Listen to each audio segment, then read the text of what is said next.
Hi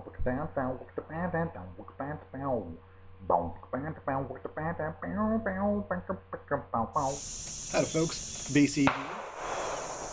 Today I'm going to review Remington's 5.97 22 rifle.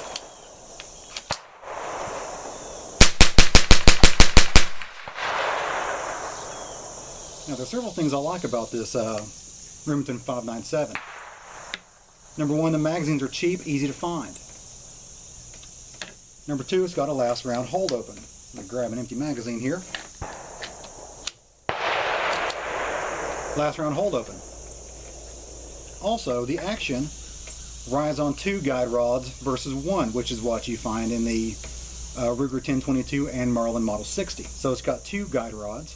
It gives a very, very solid feeling action there, which is really nice, very smooth. Also, it was not that expensive. I paid under $200, and it actually included a decent scope. This is actually a Remington scope on it that came with the rifle. It's been fine. It's a 3x9 power scope, and I've not had a reason to change it out yet. Also, I like the way it feels. I like the heft of it. It actually feels like a full-size centerfire rifle. It has a longer length of pull and a longer barrel than your average Marlin Model 60 and also the Ruger 1022. I actually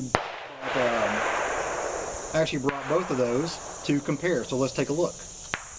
And here we have the comparison. Here's the Remington 5.97, Marlin Model 60, and the Ruger 1022. Now the length of pull we have here, let's go ahead and move forward up the rifles here. The Ruger starts out and has a 13.5 inch length of pull, with the Marlin Model 60 coming in slightly larger at 13 5/8, with a solid 14 inch length of pull for the Remington 5.97. Now moving on over to the barrel length. The standard Ruger 1022 has a 19 inch barrel, 18.5 inch barrel. The Marlin Model 60 is a 19 inch barrel, and this particular model of Remington 5.97 has the 20 inch thin barrel. They also have a heavy barrel that's only 18 inches, but this is the standard 20 inch standard width barrel. Now I've already established that it's fun to shoot. No question about that. Now let's take a look at accuracy. I've got a bunch of different types here. I'm going to try out the Federal Bulk Pack.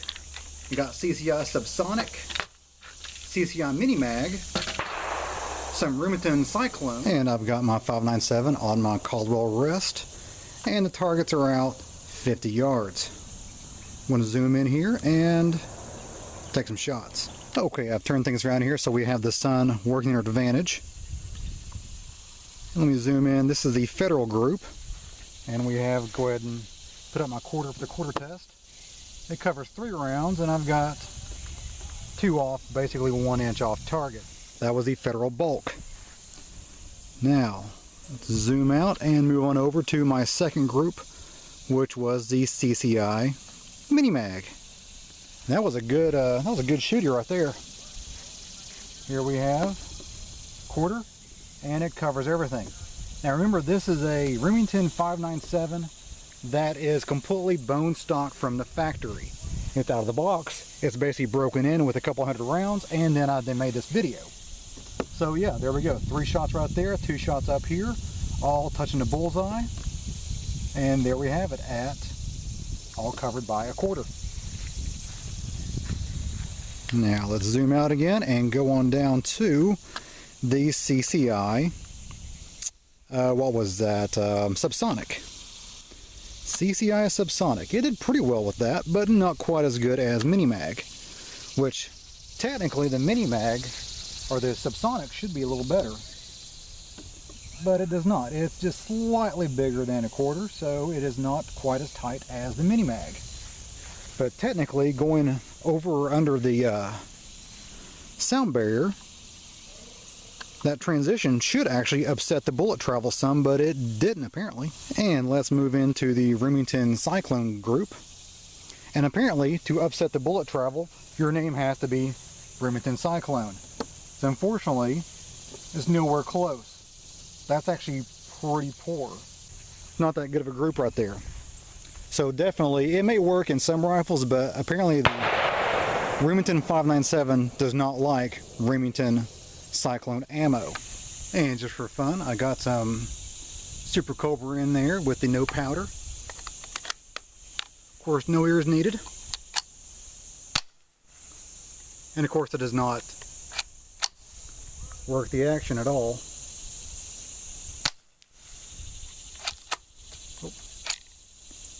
And easily jammed. First jam I've had so far.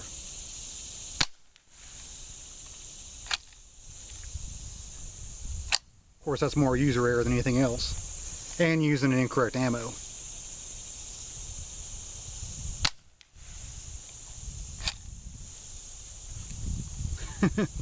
There we go. So we can tell that the Super Cobra does not work the action of this just like any other semi-automatic 22. Alrighty, let's go ahead and take apart the Remington 597 and we will go over the pros and cons of ownership.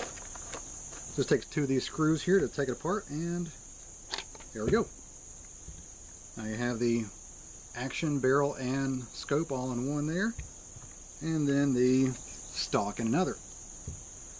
First of all, let's talk about the good stuff. Good stuff is, it's inexpensive. It is not very expensive at all. This whole setup cost me right at 200 bucks. It is reliable. I really like how, you saw the only malfunction I've ever had, and it was because I was shooting Super Cobra, which you're not supposed to shoot in a rifle. Also, I like the fact that it does have those double guide rods for the actual action there, the actual bolt. It makes for a very, very smooth action, much smoother than your average 1022 or Marlin Model 60. And overall, its accuracy is straight out of the box. So remember, this is factory scopes, well, factory supplied scope, they don't make them, but factory scope, factory barrel, factory trigger group. I've not done anything to this. It came out of the box and we shot it. That's it. And you saw the accuracy I got. That's pretty decent for out of the box accuracy. Now let's talk about a few things I do not like about the Remington 597. Number one is the stock. It's basically the wrong color. If I'm going to have a composite stock, it's going to be a black composite stock. The gray, it just doesn't do it for me. Maybe someone else likes it, but not me. You can get them in black, but they were only offered in gray when I was buying. Number two is the fore-end has a little bit of give to it. It has little gussets in there, but it still has a little bit of give. So you're going to have to, if you're going to free float the barrel, you're going to have to remove a lot of material here in order to make sure there's no contact to the barrel when you're actually shouldering it or putting it on a rifle rest. You can also fill those gussets with some epoxy or some sort of resin to really stiffen it and weight down the fore-end. I'll probably do that later on. That should just give it even more of a rifle-like feel, a centerfire feel, which is nice. Another thing I don't like about the Remington 597 is its reputation for jamming. Unfortunately, when they first started making these, they used an all-plastic magazine. These are all metal now. They offered only a plastic magazine, which apparently would spread apart at the seam. They would spread apart and jam you couldn't even get through 10 rounds without jamming it. So eventually they figured out, well, we got to make a better mag to make this thing a foolproof system. And they did. They made a much better magazine. It actually is marked with a model 597 down at the bottom. And they have a circle, a little tin with a circle on it through the loading gate there, through the loading window. And that designates the newest type of magazine, which so far, until today of course, it has never jammed on me. Well guys, that's my show today. Hope you enjoyed that. If you have any comments or questions, go ahead and leave them in the comment box below.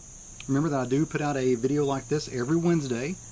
Sometimes about my deuce and a half, and sometimes about shooting or any kind of project around the house. Hope you guys have a great day. See ya.